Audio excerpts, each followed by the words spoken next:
আর কি মাদক বেচাইতো যারা ওরে দিয়া আর কি হেরা মনে করেন যে ওরে এইটা আর কি একটা মিথ্যা একটা চক্রান্ত দিয়া ওই একটা মেয়ে আছে সন্না ওইও আর যাইয়া বাদন এই দুইজন এই ষড়যন্ত্রটা করছে করার পরে এলাকার আরও 2-3 জন ছিল হ্যাঁ আর কি নিয়ে এই আজকে বিকাল 4:30টার দিক দিয়ে ওরে মাইর দূর করছে এরকমের ভাবে। এটা কি কারণে ও কি মাদক ব্যবসা কি না করছিল নাকি?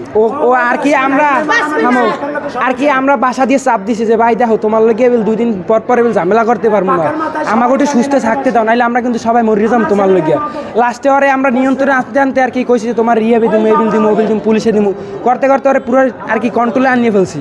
এখন হেরা আবার আর কি ও যায় না দেখে কিছুদিন ধরে এরা আবার কইতেছে যে তুই আস না কে আমাকে ধরে এই বিল ওই বিল আর কি এরপর মায়ের দূর করছে ওরা যে ও কইছে ভাই তোমাকে লাগে আমি আর যাবো না, আমার ফ্যামিলিতে চাপ যেতে আছে এরকম করতে আছে আর কি। হ্যাঁ আমাকে কইছে যে মাগো আমি যাই না দেখে কেন কও তোমাকে কুলামু না কুল যামু, ওরা তো আমার মারিয়ে লাইবে মাগো, ওরা আমার মারিয়ে লাইবে আর কি হেই মারিয়ে লাইছে আমার বাইকের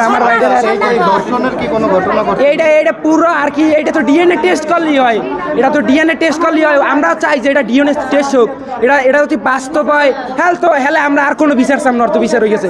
আর যদি ডিএনএ টেস্ট হয় যে না ওইটা ভুল পুরাটা হেলে আপনাদের কাছে আমরা ওদের বিচার চাই, এটার পর আর কোনো কথাই কই না। গণপিটুনি হয়েছে এই লোকের আর কি। পরবর্তীতে আমরা থানা থেকে সেখানে গিয়ে ঘটনাস্থল থেকে তার উদ্ধার করে নিয়ে আসি, উদ্ধার করে নিয়ে মেডিকেলে নিয়ে আসি আর কি। মেডিকেলে সরাসরি ভর্তি করানোর পর সে চিকিৎসাধীন অবস্থায় সন্ধ্যার পরে মারা যায় আর কি।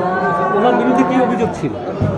ওনার বিরুদ্ধে গণপিটুনি দেওয়া হয়েছে, কিন্তু এর বিরুদ্ধে কোতোয়ালি থানায় আজকে একটা মামলা রুজু হয়েছে, ধর্ষণ মামলা রুজু হয়েছে আর কি। ধর্ষণ চেষ্টা। এখন আমরা যেহেতু জানতে পারছি যে এর পরিপ্রেক্ষিতে পাবলিক তরফ থেকে গণপিটুনি দিয়েছে।